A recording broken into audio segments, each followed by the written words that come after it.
I'm Allison, this is Tabby. Hi. We're two of the kennel attendants here at the Jersey Shore Animal Center, and we're going to go through how to trim a cat's nails because we don't believe in declawing here. We think it's much a better way to go around everything than to just trim their nails rather than to declaw them.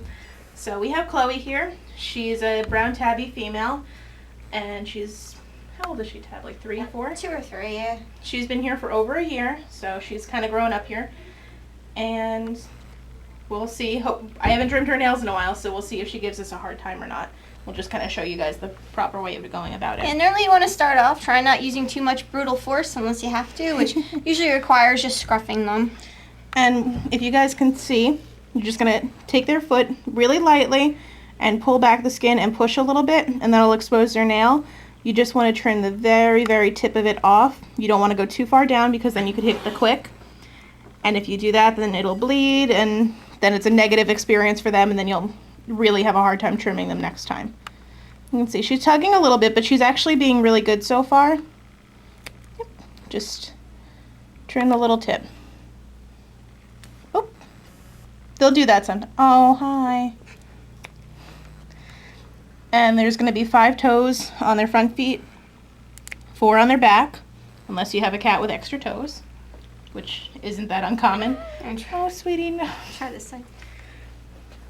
And it's it's the same thing with the back feet. The back toenails sometimes can be a little bit thicker, but it's still really easy to just kind of...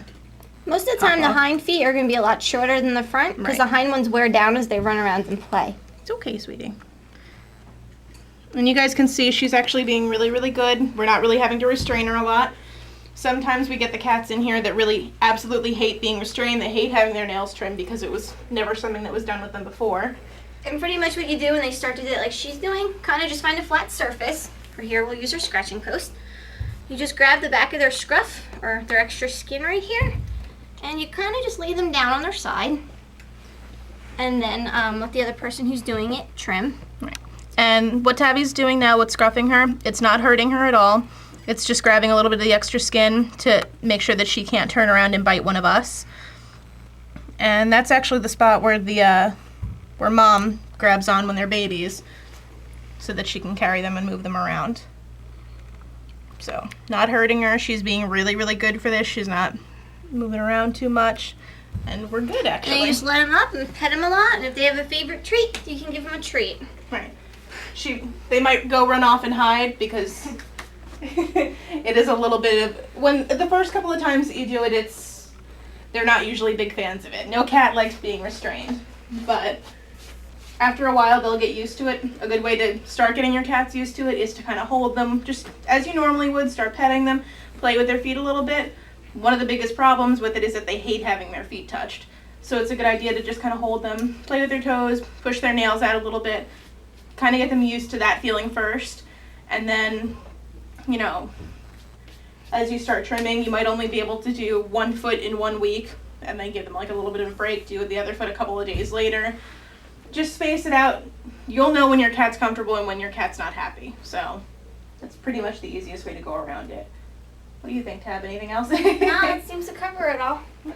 And I did mention earlier about declawing. None of us here recommend declawing for your cat, any cat. It's just not something that